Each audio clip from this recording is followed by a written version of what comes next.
Louisiana Beer Reviews, Parish Brewing Company's Grand Reserve Cellared Annual Ale. This is the 2012 edition. It's been aged 9 years. This was a gift to me, and I'm going to tell you about that in a minute.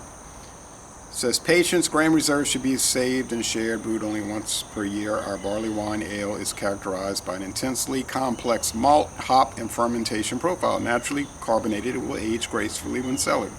So it's bottle conditioned. That means they're putting live yeast in it, so it's fermenting while it's in the bottle. This was stored in a grocery store office, supermarket office, air conditioned for 9 years. Vintage 2012, bottle number 115. I did review the 2012 edition back in 2013 and gave it an extremely high score. I bought that one. Now, it says on the website, English barley wine. Well, it's obviously not an English barley wine. It's from Brewed, Louisiana, Parish Brewing Company. It's an English-style barley wine. So Parish is famous around the United States for making lots of craft beer. Okay, so I was at Mathern's Market yesterday, the Riverlands location, and saw the owner, and he was saying to me, well, he was asking me, have you tried any interesting beers lately? I said, some really good ones, some were ordinary. It's kind of hit or miss type, random type thing, and he was asking me about particular Baton Rouge brewery. I said, yes, I'm familiar with their beers and all of that. And then he said, well, I got something for you. I think I have it here. I said, okay, I didn't know what he was talking about. And he asked me, had I heard of Grand Reserve from Parish? I said, oh, yes, famous. So he said, I have a 2012, the first year it came out, 2012 edition. I've been saving it. My jaw dropped, like, couldn't believe it. So he went in there and got it. He had it. He said, yeah, I have it. So I asked him, could I say who gave it to me? He said, yes. So thank you, Tony Mathern of the Mathern's grocery chain, for giving this to me. And what a gift. This will run you about $15, $16 a bottle. It's in a wine size bottle, 750 milliliters. Most wine bottles, 750. If you look on Untapped, they say it's 10.75% alcohol. If you look on Beer Advocate, they're saying it's 7.5% alcohol. But let's go with the authentic source. Parish Brewing says it's 10%, even 10% alcohol, and I think that's the safe bet. They don't claim they change the recipe every year. It's nothing like that. Not like Fuller's Vintage Ale, where they alter the recipe every year. They just say they make it every year, make a run of it, and then it's discontinued. Well, put in hibernation until the next winter season. So there is a barrel-aged version, which is even rarer, and I've never seen that one around. It has a plastic, or like a wax, but I think it's plastic coating on the top, so that could be difficult to open. Try to catch it right here. So thanks again, Tony, for this great gift. Try to give it a good review. Now, there's always a risk, nice hiss, there's always a risk for reviewing old beers, because they don't always age so well, and sometimes they'll just taste like an old beer. But I got a feeling that's not going to be the case today. Now the challenge is getting this plastic cap off. It came off. I got it. Good. Didn't blow up out of the bottle. Now I had this Milwaukee industrial opener, just in case. Thank you, Ken, for this. Sent this to me in the mail from New England.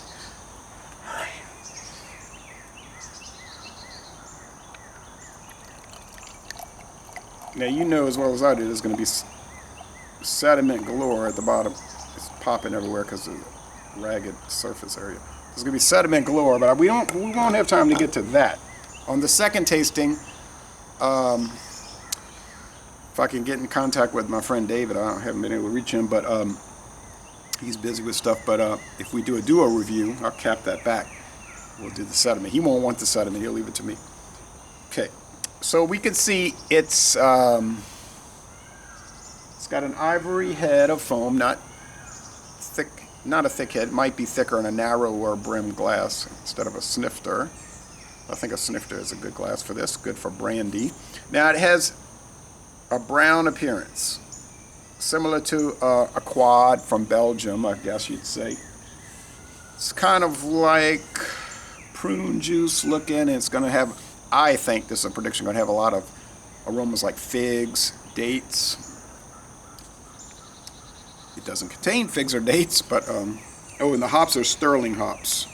They don't list any other ingredients on the Parish Brewing Company website. So cheers to you all. What a fabulous gift. So it's happening. This is actually happening.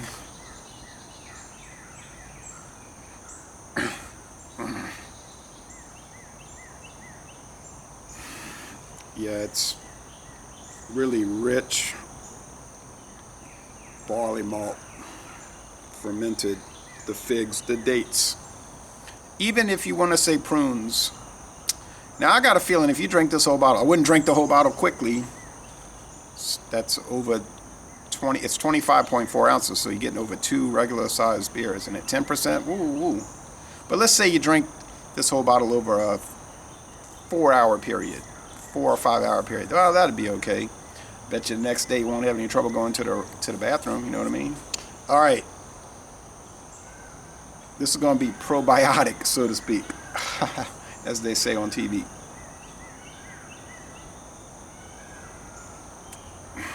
It's fruity in the nose. It's rich in the nose. And you can tell it's old, but not in a bad old way. Like I've had some much lower ABV beers that were old and they smell like old beer, like old turned fruit. This is not like that. This is like really ripe fruit. Cheers, everybody. Let's go with the taste.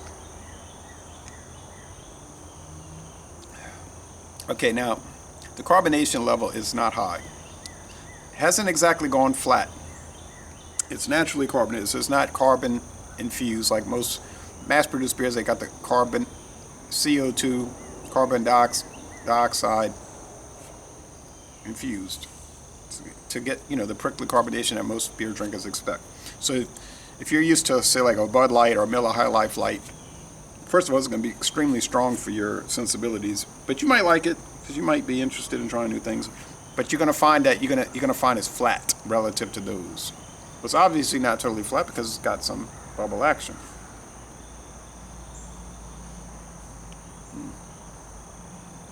And I'm picking up some carbonation on the tongue, but it dies right away. It's just going. So, is that a positive or a negative? It depends on how you feel about it. I would not necessarily see it as a positive, but that's the risk of small batch, naturally carbonated beer products, bottle fermented. So, talk about the flavor. I was really talking about the mouthfeel. A little slick in the mouthfeel. You get a little, you don't want to say sliminess because that's a bad way to describe it. You would say viscousness.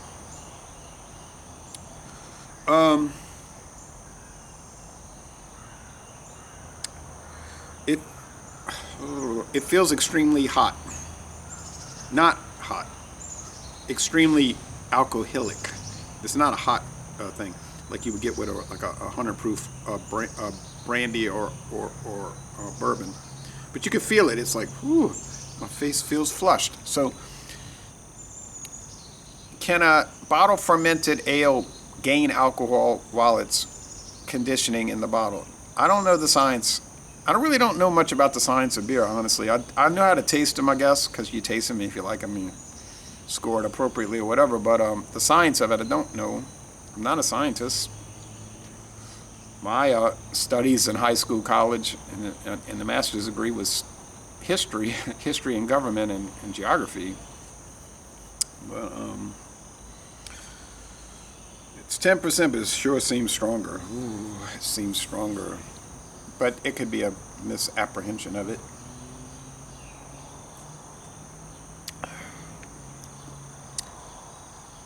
Some prune, some date, and some barley malt. But it's all measured.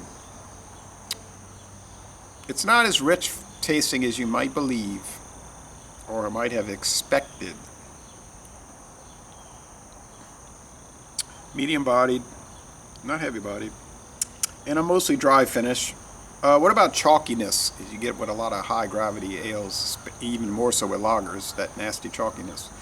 Now, there is a little, but it's not pronounced. And if you're not used to gauging that or expecting it, you may not notice it. But you can get a fresh high gravity lager, and woo, it'd be chalk sometimes. The nose is prunes. That's on the nose. Taste is all mellow, demure, restrained. You don't want to say bland. I don't think that's appropriate. Let's think about some barley wines I've had recently. So I had the very dark, here comes rain. I had the very dark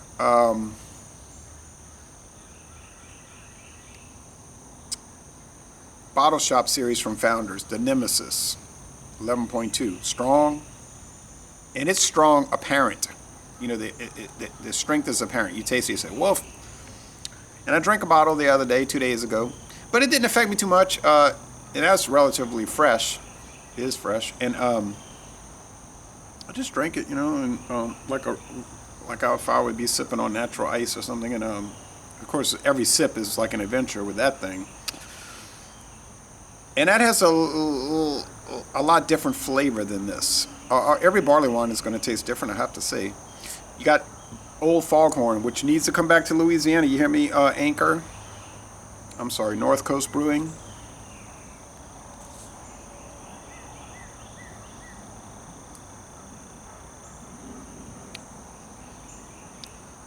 Anchor has the a barley wine style. What's the name of that one? The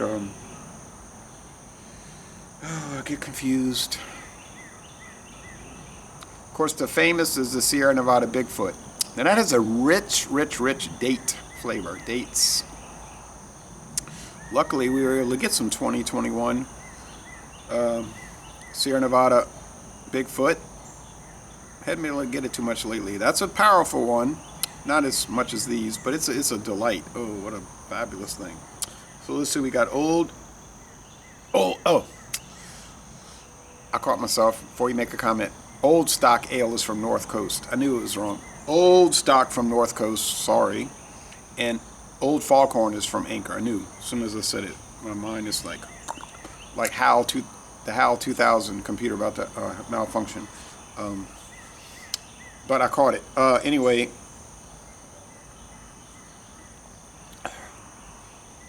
HAL 9000 from 2001. Getting confused. It is strong. No, HAL 9000. Well, chalkiness is coming in a little bit. Now, Untapped's giving it an 86. That's unheard of, basically, on Untapped. You don't see an 86 on Untapped too often, okay? If you get into the 70s on Untapped, you're doing very well. A lot of beers be in the 60s. Once you get into the 80s, I mean, you're in rare air.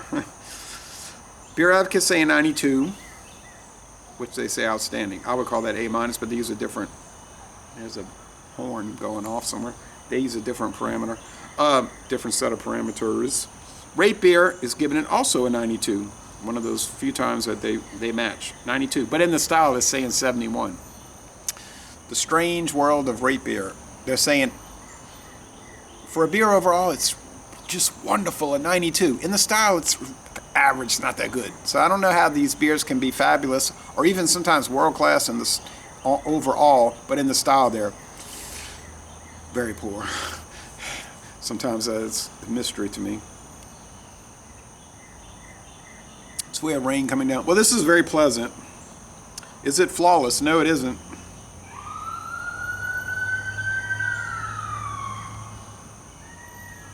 Okay. There is even almost a little bit of a creme brulee application here. It's faint, but it exists. Even with the flaws, I still think, in this sprinkling rain, I still think it's easily a 95. Most excellent. So a 9.5 out of 10. 95 after 9 years. How would it do? How would it do after 10 years? I don't know. I didn't wait 10 years, but it was given to me yesterday. I felt it would be only appropriate to do the review and not sit on it and wait on it and hold off on it. That wouldn't be right. So thank you, Tony, once again. So there's a hawk. So flying overhead. So yeah, a most excellent product. But like I say, if you see it, you're gonna pay on the low end $14, on the high end 16 or 7. Well, 16. I don't know about 17. And it'll be going quickly. So be on the lookout for Parish Grand Reserve around Thanksgiving to New Year's. You may see it. And how does it pair with this Manda Fine Meats Hogshead cheese, which I did buy at Mathern's? I put some Valentina hot sauce, extra hot, which I bought at Walmart. I think the greasiness, Manda's a little greasy, which not necessarily a bad thing. It might help deal with the high alcohol power here.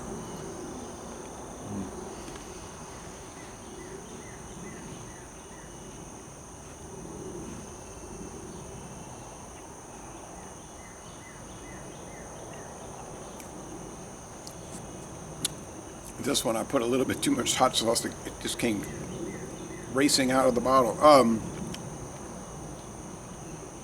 Yeah, I think that's going to help me.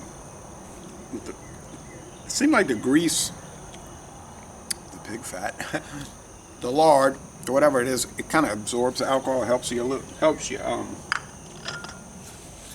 get through it. So fabulous product. Thanks once again. Great deal. So laissez bon temps relais.